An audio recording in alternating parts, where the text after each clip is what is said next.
금융업계에 큰 파도가 몰려오고 있다고 합니다. 그런데 사실 따지고 보면 금융업에만 해당되는 건 아닌 것 같아요. 점점 더 시간이 지나면 지날수록 데이터가 존재하는 모든 산업 전반에 걸쳐 영향을 미치지 않을까 합니다. 지난달에 드디어 총 28개 사업자가 금융위원회로부터 마이데이터 사업자로 최종 선정이 되었는데요. 전통적인 금융회사, 네이버 같은 테크 기업들, 그리고 뱅크샐러드 같은 핀테크 기업들이 포함되어 있는데, 여기서 잠깐 마이데이터 그리고 마이데이터 사업에 대해 간단하게 정리를 한 후 계속 이야기를 좀 이어나가 볼게요. 금융위원회에서 정의하길 마이데이터는 그 정보 주체인 그 개인이 본인의 정보를 적극적으로 관리 및 통제하고 이를 신용관리, 자산관리, 나아가 건강관리까지 어떤 개인 생활에 그 능동적으로 활용하는 일련의 과정이라고 해요. 좀 어려운가요? 좀 더 이해하기 쉽게 설명하면 이런 거죠. 그러니까 그 자신의 데이터를 본인이 직접 그 주인의식을 갖고 관리하고 활용하는 일련의 과정 이 정도로 이해하시면 되는데, 그 지금까지 그 개인 데이터는 어떤 개인이 아니라 기업들이 그 주도적으로 관리를 해왔거든요. 덕분에 기업들은 많은 이익을 얻었지만 그런 개인정보 유출과 같은 사회적으로는 많은 문제를 낳았었습니다.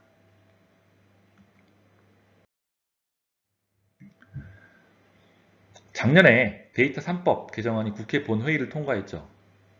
데이터 3법 개정의 핵심은 가명 정보를 개인의 동의 없이 금융, 생명과학 연구, 그리고 통계 분야에서 이용할 수 있도록 한 건데, 그 가명 정보라고 하면 우측 그림에 보듯이 이름이나 주민등록번호처럼 정보의 주체가 누구인지 명확하게 알 수 있는 거는 개인정보라고 하고, 그리고 30대 남성 이렇게 하면 누구인지 알 수가 없으니까 이건 익명정보라고 하고, 서울시 강남구에 사는 30대 남성 김모 씨 이렇게라고 해버리면 사실 추가 정보 없이는 누군지 알아볼 수 없게 가명으로 그 처리된 정보를 가명 정보라고 합니다.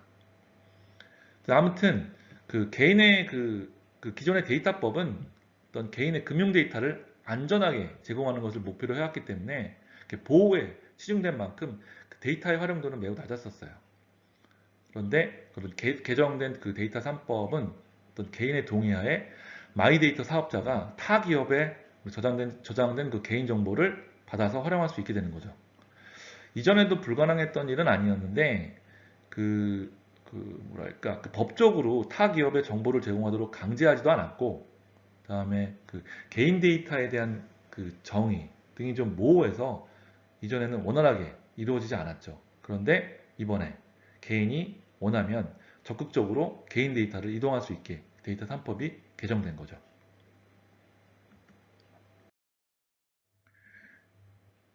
중요한 건 여기저기 흩어져 있는 그런 금융거래 정보를 소비자가 한눈에 들여다볼 수 있다는 건데, 그 은행 계좌 잔고부터 다음 달 카드 결제 대금, 통신사 요금, 가스비, 전화요금, 그리고 매달 내야 하는 보험료까지 따로따로 조회할 필요 없이 단 하나의 그 플랫폼에서 확인이 가능할 뿐만 아니라 그 데이터를 분석해서 맞춤형 금융상품이나 혹은 투자자문도 가능하다는 거죠.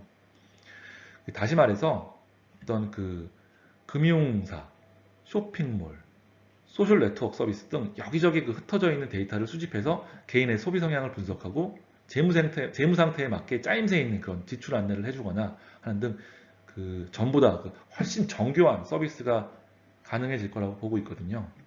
그리고 얼마 전 신문에서 나왔던 건데, 그 네이버 파이낸셜에서는 자체 부동산 데이터와 그런 신혼부부의 그 재무 데이터를 조인하고 분석해서 맞춤형 서비스를 조만간 내놓겠다고 합니다. 여기서 공통된 키워드는 뭘까요? 제가 노란색으로 표시해 놓긴 했는데, 분석이죠. 마이데이터는 그 정보 주체인 그 개인과 데이터를 보유하고 있는 기업 그리고 사업자 모두에게 득이 되는 새로운 비즈니스 모델이긴 하지만, 결국 마이데이터의 핵심은 데이터 분석이에요.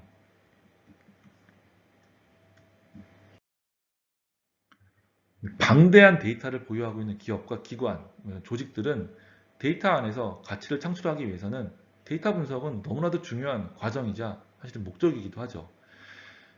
데이터 내에서 그 어떤 패턴과 상관관계, 인사이트, 트렌드를 발견하기 위해 데이터를 다각도로 조사하고 분석을 하지 않으면 마치 그 정제되지 않는 그 오일과 다를 바 없어요. 조직이나 기관이 어떤 고객 불만을 분석해서 서비스를 개선한다거나 혹은 뭐 비용의 흐름을 분석해서 조직의 생산성과 효율성을 높인다든가 또는 뭐 시장에서의 어떤 인사이트를 얻기 위해 데이터를 분석해서 트렌드나 미래 행동에 대한 그 예측을 하는 등 이런 행동을 그 누리기 위해서는 데이터 분석은 빠질 수가 없는 과정이죠. 결국 그 마이 데이터라는 그 큰 파도는 사실은 피할 수 없는 현실이고 데이터 분석은 그 파도를 헤쳐나갈 수 있는 강력한 도구이자 어떤 기업의 생존 전략이 될 수밖에 없는 거예요. 여기까지 조금 딱딱하고 무거운 주제로 그 이야기를 시작했는데 여기서 잠깐 데이터 분석과 관련된 좀 흥미로운 이야기를 좀 해볼게요.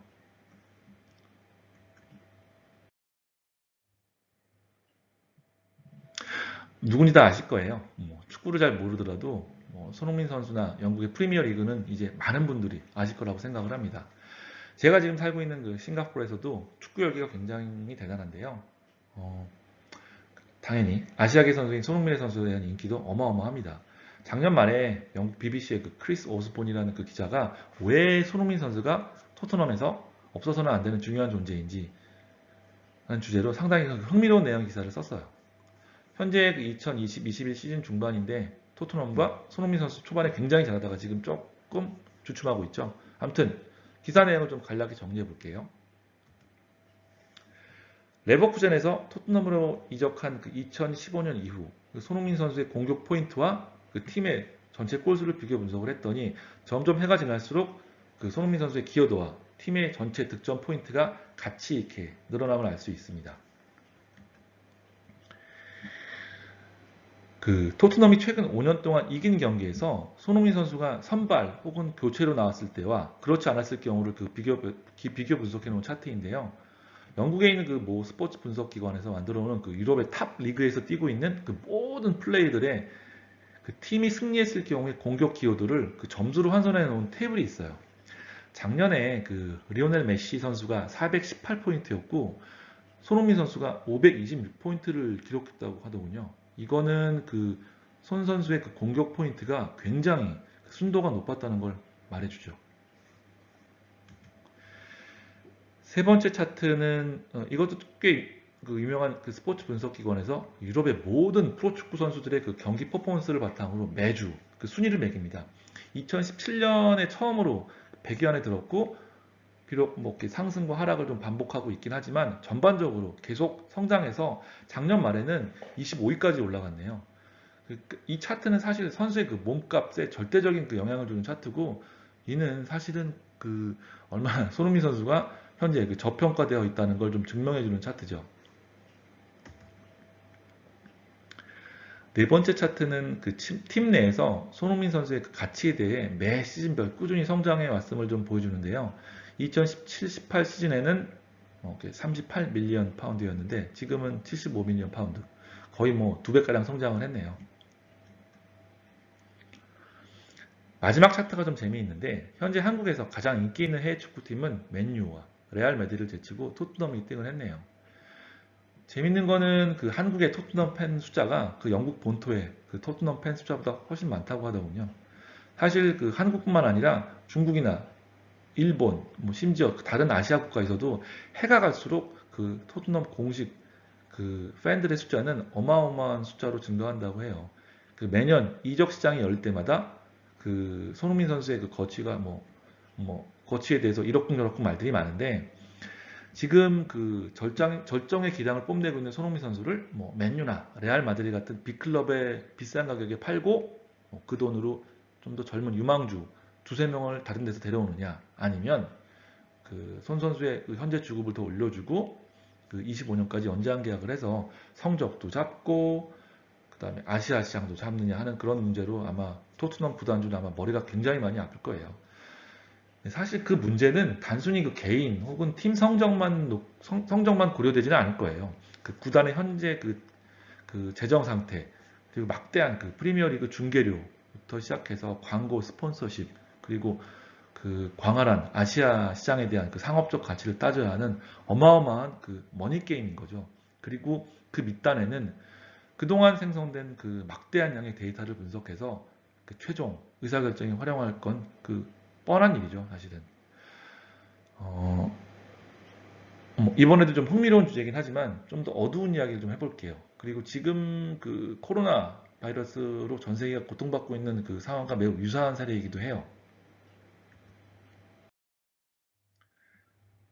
1854년 콜레라가 런던을 휩쓸 때 사람들은 굉장한 패닉에 빠집니다. 물론 뭐 런던에 전염병이 발생한 건 그때가 처음이 아니에요. 그런데 왜 이게 문제가 되냐면 그때 콜레라 전염 속도는 이전과는 달리 한 달이 채 안 돼서 2만 명이 넘는 사망자가 발생을 합니다. 당시 그 런던의 인구수가 130만 정도 되었다고 하니까 굉장히 빠른 속도로 전염이 되고 있었죠.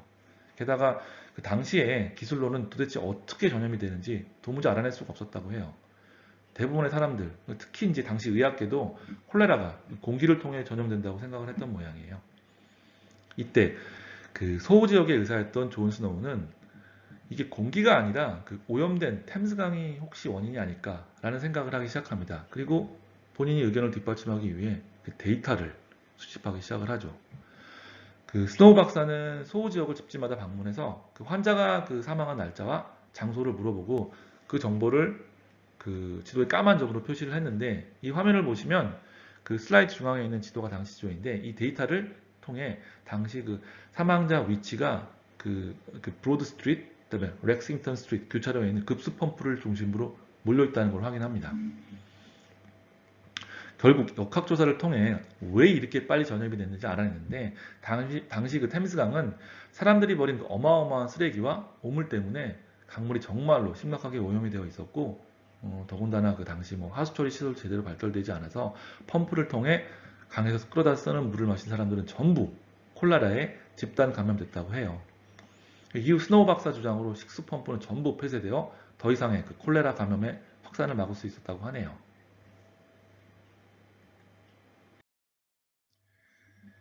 데이터 분석에 대한 두 가지 흥미로운 이야기를 좀 해드렸는데, 첫 번째는 그 스포츠, 특히 축구라는 다소 데이터 수집이 까다로울 수도 있는 그런 스포츠에서도 선수들의 그 개인 기록뿐만 아니라 팀 성적, 그리고 경기 도중 그 실시간으로 수집되는 방대한 데이터 분석을 통해 중요한 의사결정뿐만 아니라 그 다양한 마케팅 활동에 적극적으로 활용하고 있다는 걸 좀 알 수 있었고요. 다음에 두 번째 이야기에서는 어떤 사회가 그 근간을 흔들 정도로 정말 어려운 문제에 봉착을 했을 때 결국 사람들은 데이터를 활용한 그 분석을 통해 현 상황을 이해하고 그러면 그 해결하려는 노력을 지금도 하고 있고 무려 200년 전에도 했었다는 걸 좀 알려드리고 싶었어요. 뿐만 아니라 존 스노우 박사는 본인이 직접 데이터를 그 수집해서 어떤 통계적인 그런 그 기법을 활용해 정보들을 분석을 한 후 도표나 그림과 같은 그 시각적인 기법을 활용해서 그 본인의 의견을 관철시키는 데 활용했어요. 그런데 사실 이분은 의학을 전공한 사람이지 그 데이터 분석이랑은 사실 거리가 먼 사람이거든요. 이 부분은 좀 이따가 그 데이터 민주화에 대한 이야기를 할 때 다시 한번 이야기를 할게요. 어쨌든 그 이제는 주위에 데이터 분석이 없는 영역을 찾아보기가 더 힘들 정도로 다양한 분야에서 활용이 되고 있습니다. 그러니까 조직의 규모가 뭐 크건 작건 뭐 어떠한 산업군이든 데이터가 존재하는 곳이라면 데이터 분석은 그 조직의 그 생존하기 위해서는 필수 사항이 되어버렸습니다. 21세기로 넘어오면서 어마어마하게 많은 양의 데이터가 쌓이고 있습니다. 예전에는 그 데이터 드리븐이라는 게 아예 불가능했어요. 왜냐하면 뭐 데이터가 없거나 아니면 아주 미미했기 때문이죠. 제가 어렸을 때 살던 동네에 그 백합제가라고 있었거든요. 이 빵집 사장님이 어떤 고객이 어떤 빵을 어느 시간대에 사가는지, 혹은 어떤 그 빵들끼리 같이 잘 팔리는지 뭐 이런 것들을 좀 알고 싶어도 솔직히 잘 알 수가 없었어요. 순전히 그 빵집 사장님과 종업원의 기억력에만 의존을 해야 했죠. 이 불과 3, 40년 전에는 모두 다 이랬어요. 그러다가 그 온라인 비즈니스가 이제 하나둘 늘어나기 시작을 했습니다. 그리고 그 온라인에서 데이터가 차곡차곡 쌓이고 결국은 데이터 드리븐이라는 개념이 나타났어요. 게다가 데이터 드리븐, 데이터 기반의 그 조직들의 그 성과가 훨씬 또 좋다고들 합니다. 과연 그럴까요? 최근에 그 맥켄지 글로벌 연구소에서 다음과 같은 발표를 했습니다. 그 데이터 기반의 조직들이 비즈니스 목표를 초과 달성할 확률은 77%나 더 높고, 그다음에 뭐 수익을 창출할 수 있는 가능성이 19배나 더 높다. 그리고 경쟁 업체보다 신규 고객을 확보할 가능성이 23배나 더 높다라고 발표했습니다. 우선 그 데이터 기반의 조직들은 그 의사결정 과정에서 그런 기존의 그런 그 전통적인 BI 툴과 같은 그런 포인트 솔루션에서만 의존하지는 않습니다. 대신 그 보다 빠른 비즈니스 결과를 만들어내기 위해 그런 프로세스를 자동화하고 확장 가능한 분석 비즈니스 모델들을 계속 만들고 적극적으로 활용합니다. 마지막으로 사실 전 이 부분이 가장 주의 깊게 봐야 될 부분이라고 생각을 하는데, 자발적인 직원 참여도가 높은 회사들이 그렇지 않은 회사들보다 무려 21%나 더 수익성이 높다고 하네요. 직원 참여도는 단순히 그런 일상적인 업무를 잘 수행하는 것을 이야기하는 게 아니고, 직원들이 그 수행하는 업무에서 오는 만족감과 그거에 따른 그런 명확한 목적의식이 있어야 함을 의미합니다.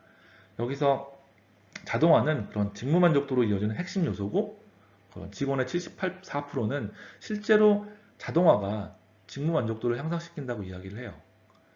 조직 내에서 그 자동화할 수 있는 수많은 수동적이고 지루하고 시간을 허비하는 그런 프로세스들이 많은데, 이러한 일들이 많아지면 당연히 피로도가 쌓이면서 참여 부족으로 이어지거든요. 자동화가 도입되면 직원은 참여도를 높이고 목적의식을 갖고 당연히 그 하이 밸류, 고부가 가치 활동에 전념할 수 있습니다.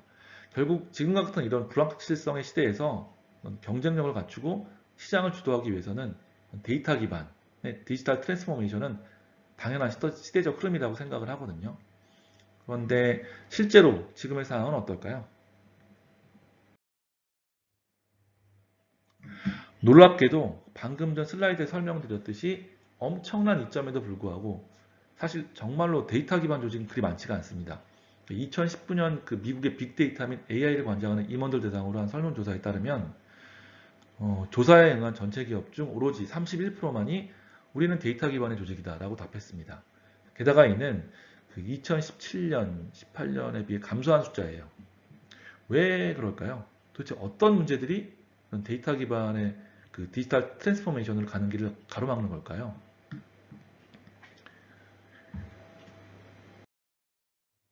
데이터 기반 조직으로의 여정은 실제로 그 단일 접근 방식이 아니라 데이터, 그다음에 프로세스, 그리고 사람, 이 세 영역에서부터 함께 출발해야 된다고 생각을 합니다.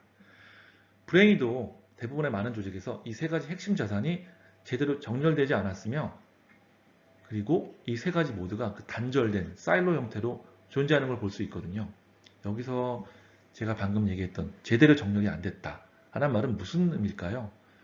좀 더 쉽게 설명을 좀 드리면, 조직 전체가 아닌 일부 특정 집단만이 데이터에 접근할 수 있게 되었거나, 자동화할 수 있음에도 불구하고 아직도 수동적이고 시간을 허비하는 그런 프로세스들이 쓸데없이 너무 많다거나, 또는 핵심적인 그런 비즈니스 결과를 만들어내는 데 필요한 그런 기술과 사람이 제대로 일치하지 않을 때, 예를 들어서 그 기본적인 분석 업무를 수행하는 데 도움이 되는 소프트웨어나 어플리케이션에 대한 그런 직원들의 이해도나 숙련도가 떨어지면 결국 데이터 기반의 조직으로의 여정은 불가능할 수가 있습니다. 그렇다면 이 핵심 요소들을 어떻게 하면 제대로 정렬시키고 개선시켜 나갈 수 있을까요?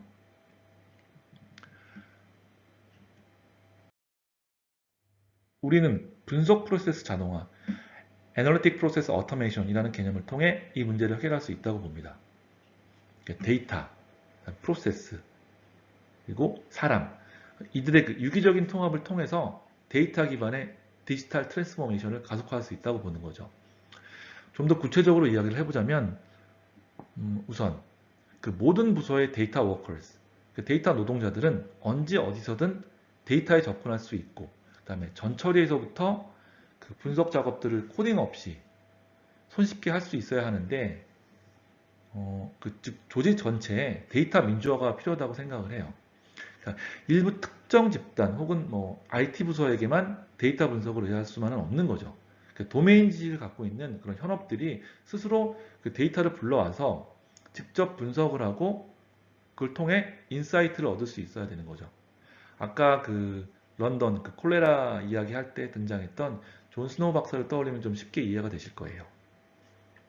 그다음에 두 번째, 간단한 데이터 수집에서부터 변환, 뭐 분석, 그리고 실행 가능한 그 통찰력을 제공하는 부분까지 조직의 다양한 수준의 그런 프로세스를 자동화해서 도메인 전문가들이, 현업들이 새롭고 혁신적인 작업에 집중할 수 있도록 시간과 역할을 재배치해야 됩니다. 이것이 바로 그 분석 프로세스 자동화 APA가 갖고 있는 사상이자 핵심 개념이거든요. 그리고 그 알트릭스에서 제공하는 분석, 데이터 사이언스, 그리고 프로세스 자동화가 통합된 하나의 단일 플랫폼을 통해 지금 보이시는 그 세 가지 핵심 요소들을 제대로 정렬시켜서 개선시켜 나갈 수 있다고 봅니다.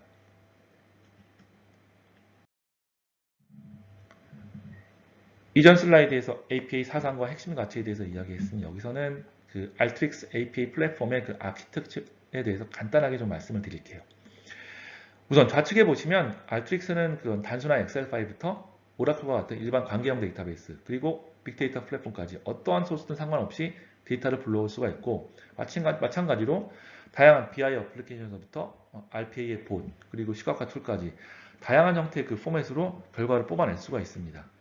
그리고 그 알트릭스 디자이너에서 제공하는 데이터 분석에 필요한 260개 이상의 그 다양한 컴포넌트들을 빌딩 블록 형태로 제공을 하고 그다음에 전문 코딩 기술이 없는 그 현업들이 쉽게 이용할 수 있는 그런 분석, 데이터 사이언스, 그리고 프로세스 자동화를 위한 하나의 통합 플랫폼이라고 이해하시면 됩니다.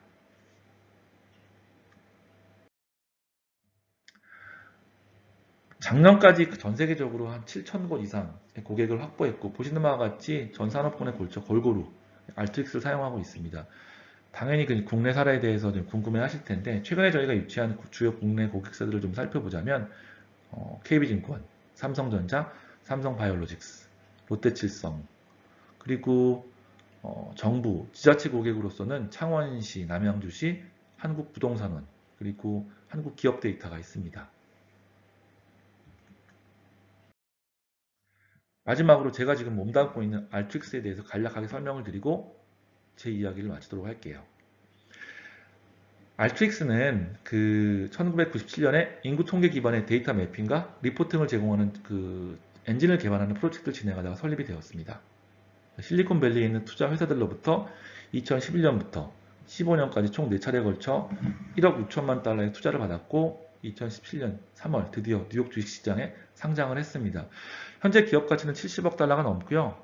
올 상반기를 기준으로 전 세계적으로 한 7,000곳 이상의 고객사를 보유하고 있고 500개 이상의 파트너사들이 있으며 현재 한국을 비롯해서 총 90개국에 진출해 있습니다.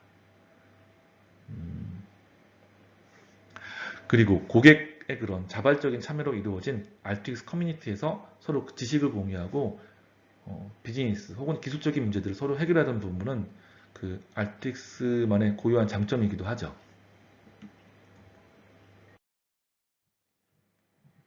알트릭스는 2020년 그 가트너 매직 쿼드런트 데이터 사이언스와 머신러닝 분야에서 리더로 선정이 되었는데 이를 바탕으로 알트릭스에 대한 시장의 평가를 세 가지 정도로 간단하게 요약을 해볼게요.